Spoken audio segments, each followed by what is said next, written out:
You ushered in a new day for America.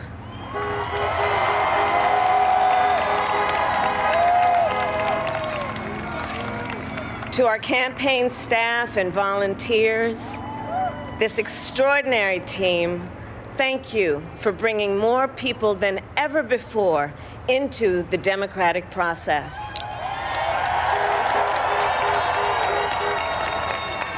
And for making this victory possible.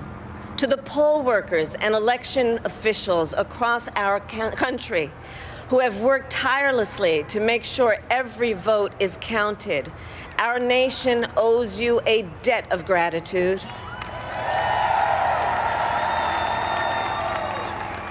You have protected the integrity of our democracy. And to the American people who make up our beautiful country, thank you for turning out in record numbers to make your voices heard.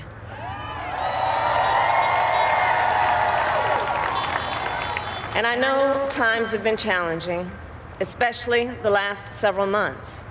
The grief, sorrow, and pain, the worries and the struggles. But we have also witnessed your courage, your resilience, and the generosity of your spirit. For 4 years, you marched and organized for equality and justice, for our lives and for our planet. And then you voted.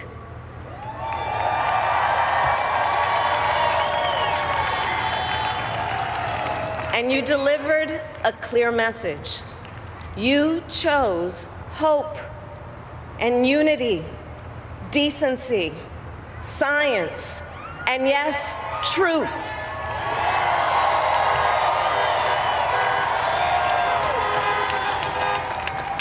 You chose Joe Biden as the next president of the United States of America.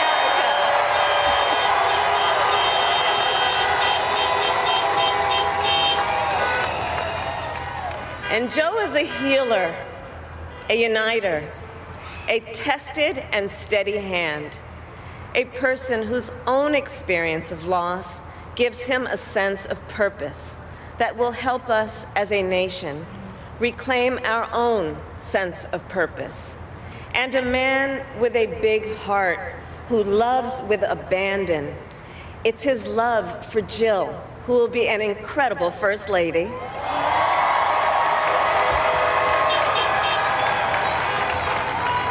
It's his love for Hunter and Ashley and his grandchildren and the entire Biden family.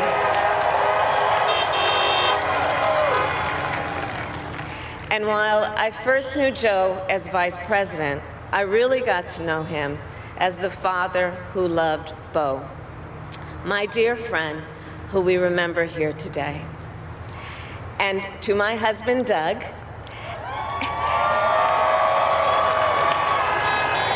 and our children, Cole and Ella, and my sister, Maya, and our whole family, I love you all more than I can ever express.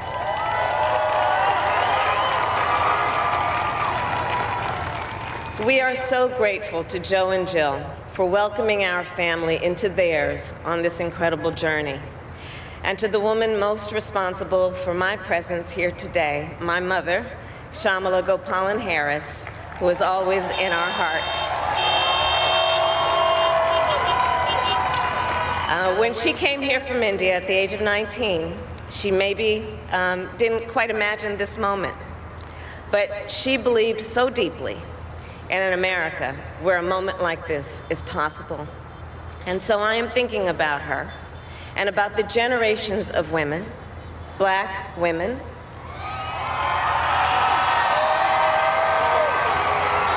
Asian, white, Latina, Native American women, who throughout our nation's history have paved the way for this moment tonight. Women who fought and sacrificed so much for equality and liberty and justice for all. including the black women who are often, too often, overlooked, but so often prove they are the backbone of our democracy.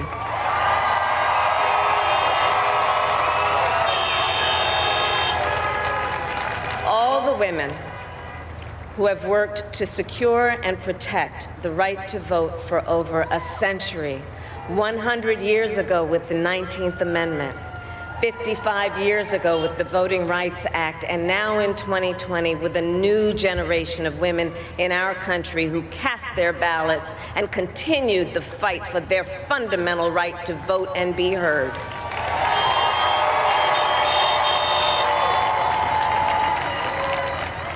Tonight, I reflect on their struggle, their determination, and the strength of their vision to see what can be unburdened by what has been. And I stand on their shoulders. And what a testament it is to Joe's character that he had the audacity to break one of the most substantial barriers that exists in our country and select a woman as his vice president.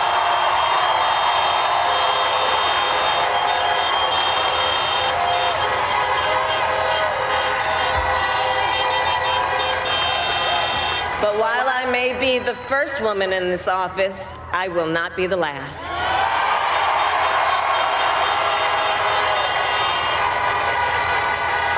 Because every little girl watching tonight sees that this is a country of possibilities. And to the children of our country, regardless of your gender, our country has sent you a clear message. Dream with ambition, lead with conviction, and see yourselves in a way that others may not, simply because they've never seen it before. But know that we will applaud you every step of the way.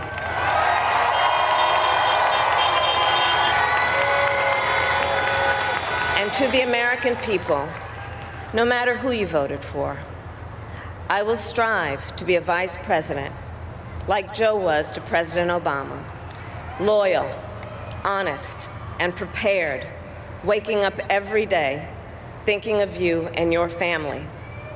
Because now is when the real work begins, the hard work, the necessary work, the good work, the essential work to save lives and beat this epidemic, to rebuild our economy so it works for working people, to root out systemic racism in our justice system and society, to combat the climate crisis, to unite our country and heal the soul of our nation.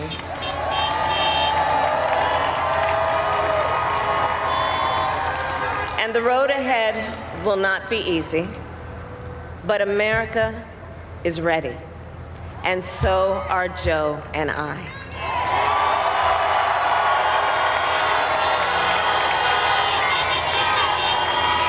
We have elected a president who represents the best in us, a leader the world will respect and our children will look up to, a commander-in-chief who will respect our troops and keep our country safe, and a president for all Americans.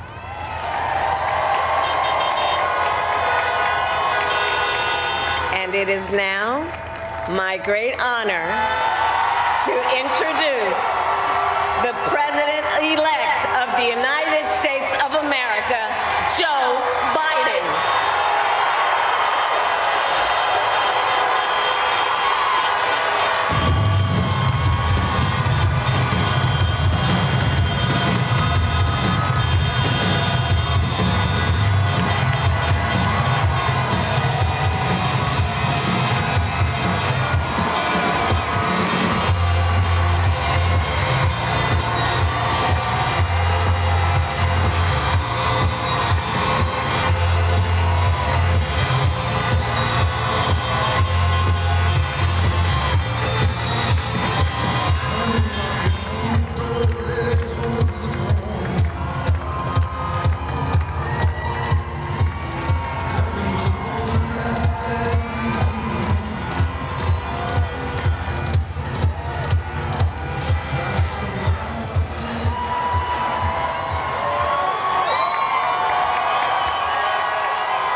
my fellow Americans, and the people who brought me to the dance, Delawareans. I see my buddy Senator Tom Carper down there, and I think Senator Coons is there, and I think the governor's around. Is that Ruth Ann? And that former Governor Ruth Ann Minner. Most importantly, my sisters-in-law and my sister Valerie. Anyway. Folks, the people of this nation have spoken.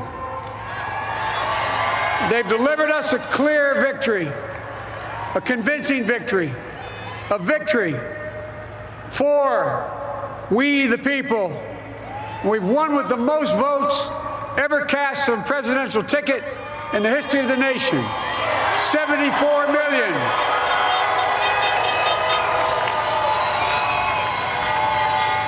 What I must admit has surprised me. Tonight, we're seeing all over this nation, all cities and all parts of the country, indeed across the world, an outpouring of joy, of hope, renewed faith in tomorrow, bring a better day. And I'm humbled by the trust and confidence you've placed in me. I pledge to be a president who seeks not to divide, but unify, who doesn't see red states and blue states, only sees the United States.